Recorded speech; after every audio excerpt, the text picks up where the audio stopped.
हाय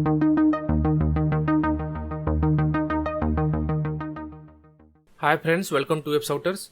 तो आज के इस HTML ट्यूटोरियल में हम जानेंगे HTML पैराग्राफ के बारे में कि HTML पैराग्राफ क्या होता है, कैसे काम करता है और इसका हम किस केस में, किस सिनेरियो में इसका यूज करेंगे। ये सारी चीज़ें इस वीडियो में हम बात करने वाले हैं। तो चलिए इस वीडियो को स्टार्ट करते हैं।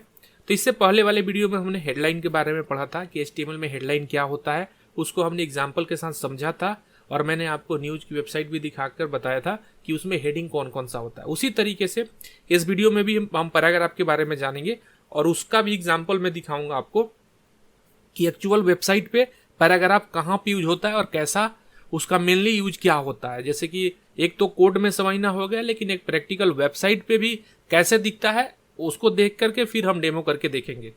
तो चलिए मैं आपको दिखाता हूँ। तो देखिए मेनली पैराग्राफ क्या होता है, जैसे कि आप एग्जाम में पेपर लिखते हैं राइट, तो उसमें पैराग्राफ लिखते हैं, first paragraph, second paragraph, third paragraph. तो पैराग्राफ मतलब होता है कि किसी सब्जेक्ट में के बारे में अगर लिख रहे हैं तो एक पूरा जो अंडरस्टैंडिंग है आपने एक पूरा पैराग्राफ में लिखा, दूसरा पैराग्राफ स्टार्ट न्यू लाइन से करते हैं।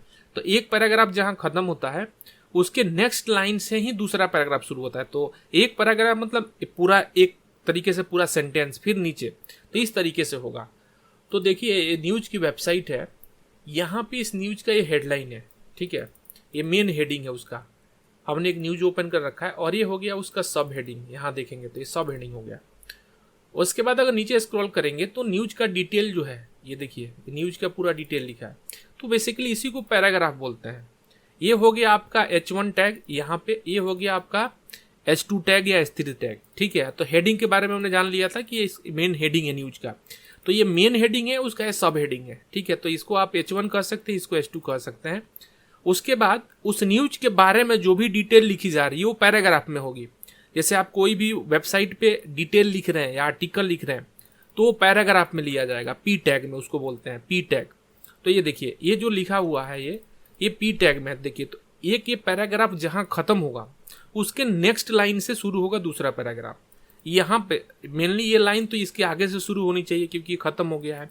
नहीं तो पैराग्राफ कभी भी अपने पहले और बाद में कुछ मार्जिन छोड़ता है और कभी भी नए लाइन से शुरू होता है। ये ध्यान, जैसे हेडलाइन होता है तो आप हेडलाइन कभी भी अपने बिफोर और आफ्टर स्पेस मार्जिन को छोड़ता है और वो कभी भी न्यू लाइन से स्टार्ट होता है, ठीक है। उसके आगे कोई एलिमेंट नहीं आते। तो पैराग्राफ भी सेम होता है, एक पैराग्राफ, इसके नीचे दूसरा पैराग्राफ, इसके नीचे तीसरा।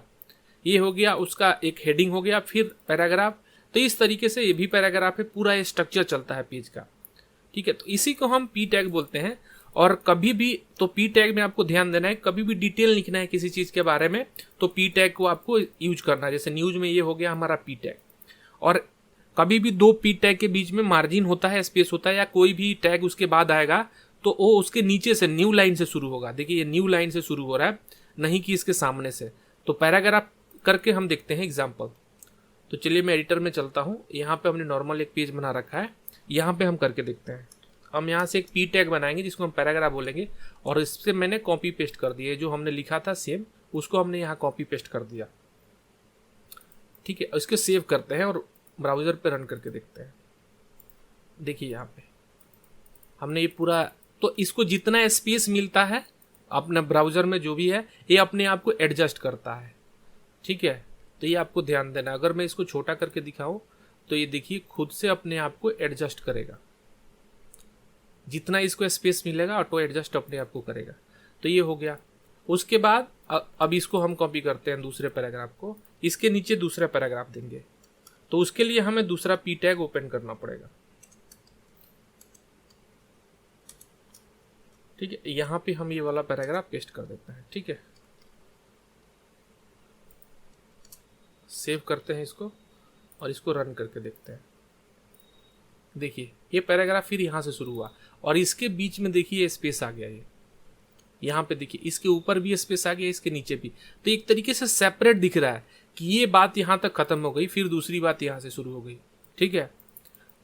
और ये कभी भी इसके आगे शुरू नहीं होगा, यहीं से शुरू होगा, ये आपको ध्यान देना है। अगर इसको हम पैराग्राफ से हटा देते हैं, मैं करके भी दिखाता हूँ आपको, इसको P टैग से हम लोग रिमूव कर देते हैं, तभी तो हमें पता चलेगा कि P टैग को हम लगाते क्यों हैं। तो इसको हम हटा देते हैं, ठीक है। नॉर्मली ऐसे लिख के देखते हैं, इसको मैं न्यू टैब में खोल लेता हूँ। यहाँ पे देखिए एक है, हमने बिना पैराग्राफ का लिखा है, देखिए इसकी क्या कंडीशन हुई, ये पूरा मिक्सअप हो गया। यहाँ देखिए पूरा लाइन एक था, यहाँ से यहाँ एक पैराग्राफ था और यहाँ से दूसरा पैराग्राफ, तो ये सबको मिक्स कर दिया एक में, ये पता ही नहीं चलेगा, पूरी मिक्स हो गया। यहाँ से कोई स्पेस नहीं है, तो जैसे जैसे आप लिखते जाएंगे ये मिक्सअप होता जाएगा। जैसे हमने 2 पैराग्राफ में किया था, ये दोनों ही एक तरीके से सेपरेट ब्लॉक हो गया। आप ये समझिए कि एक ब्लॉक ये हो गया, एक टुकड़ा ये हो गया, इसका एक टुकड़ा ये हो गया। तो पैराग्राफ जो होता है, जो कंटेंट है उसको पैराग्राफ वाइज, लुक वाइज सही दिखेगा, थोड़ा पढ़ने में आसानी रहेगा, इसीलिए इस पी टैग को हम यूज करते हैं। ठीक है, तो पी टैग का बहुत ही इंपॉर्टेंस है। तो आपको यही ध्यान देना है कि पी टैग में याद रखना है कभी भी वो न्यू लाइन से शुरू होगा और कुछ मार्जिन वो अपने ऊपर और नीचे मार्जिन को एडजस्ट करता है। ठीक है, चलिए मैं इसको रिवर्ट कर देता हूं। ठीक है, फिर से अब इसको देखते हैं। देखिए पूरा करेक्ट हो गया। अब चलिए आगे मैं बात करता हूं इसके अंदर। अब देखिए पैराग्राफ में होता क्या है, एक तो हमने समझ लिया, एक तीसरा पैराग्राफ लेते हैं। ठीक है, और इस पैराग्राफ में हम लिख देते हैं इंडिया, इसको इंटर करके लिखते हैं पाकिस्तान। ठीक है, फिर यहाँ पे हम श्रीलंका। ठीक है, हम ऐसे लिख देते हैं ऊपर नीचे ABC XYZ, जैसे कि हमने एक लाइन में यहाँ लिखा था। अब यहाँ से क्या करते हैं हम कि ऐसे लिखने की कोशिश करते हैं, एक लाइन में ये, दूसरे लाइन में ये, तीसरे लाइन में।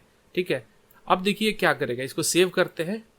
मीन्स हमने एक लाइन में दिया था, अब इसको 2-3 लाइन इसको ब्रेक करके दे रहा है। ठीक है, अब इसको सेव करते हैं, इसको मैं रन करके दिखाता हूँ। देखिए इसने क्या किया, इस सबको एक लाइन में कर दिया। तो आपका जो ब्राउजर है, ब्राउजर हर टैग की डेफिनेशन को समझता है। इसके अंदर कोडिंग सेट है कि जब भी ये टैग यूज होगा उसको कैसे दिखाना है वेबसाइट पे, उसको कैसे दिखाना है ब्राउजर को पता होता है। तो पी टैग को इसको कैसे दिखाना है इसको पता है।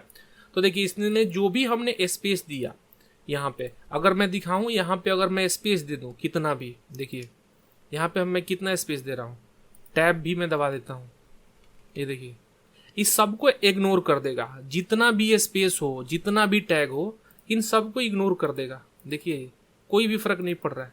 तो ये कभी भी एक ही स्पेस रखेगा, ऐसा नहीं कि आप 10 स्पेस दे देंगे तो 10 स्पेस रखेगा। कभी भी एक वर्ड और दूसरे वर्ड के बीच में एक ही स्पेस देगा और एक्स्ट्रा स्पेस को इग्नोर कर देगा, उसको रिमूव कर देगा। ये होता है यूज पैराग्राफ का। तो आप ऐसे इसको नहीं लिख सकते। इसके लिए HTML में अलग टैग्स होते हैं, जैसे पोएम वगैरह लिखा जाता है उसके लिए अलग टैग है, मैं आपको अगले वीडियोस में बताऊंगा कि उसको कैसे यूज करते हैं। ठीक है, तो ये होता है पैराग्राफ। अब मानिए कि अगर आपको इसको ब्रेक करना है, जैसे अगर मैं इसको यहाँ इंडिया और पाकिस्तान लिखे हैं, हम चाहते हैं कि श्रीलंका ये नीचे आए इसके अंदर, तो हम यहाँ पे BR टैग लगाते हैं। BR टैग से ही ब्रेक हो सकता है, अदरवाइज ये ब्रेक नहीं होगा। देखिए BR टैग हमने लगा दिया, आप ऐसे भी लगा सकते हैं और ऐसे भी लगा सकते हैं BR टैग। तो BR मीन्स होता है इसको ब्रेक कर देगा, ये एक लाइन में होगा और फिर इसके नीचे दूसरी लाइन। BR मतलब लाइन को वहीं से तोड़ देगा वो। रन करते हैं, देखिए यहाँ से इंडिया पाकिस्तान, फिर नीचे श्रीलंका, तो इसको ब्रेक कर दिया। और आपको करना है तो BR ही है जो इसको ब्रेक कर सकता है। तो यहाँ भी लगा के देखते हैं श्रीलंका के बाद, तो ये देखिए श्रीलंका के बाद ये आ गया। ठीक है, तो BR टैग मेनली पैराग्राफ के साथ यूज होता है कि अगर कहीं भी इसको लाइन आपको ब्रेक करना है तो आप इसका यूज कर सकते हैं। ठीक है, तो ये पूरा हमने पैराग्राफ के बारे में समझा। एक कंसेप्ट आपको समझना जरूरी है ताकि इस तरीके की कोई भी कहीं क्वेश्चन आए तो आप इसका आसानी से जवाब दे सके कि हेडिंग और पैराग्राफ में क्या डिफरेंस है। मैंने आपको पूरा वेबसाइट पे डेमो कर एग्जाम्पल भी दिखाया आपको क्लियरली, ताकि आपको पूरा कंसेप्ट क्लियर हो जाए। तो बस आज की वीडियो में बस इतना ही। तो मैं उम्मीद करता हूँ आपको वीडियो पसंद आया होगा। अगर वीडियो पसंद आया तो वीडियो को लाइक करें, शेयर करें और कमेंट करके अपना फीडबैक देना ना भूलें।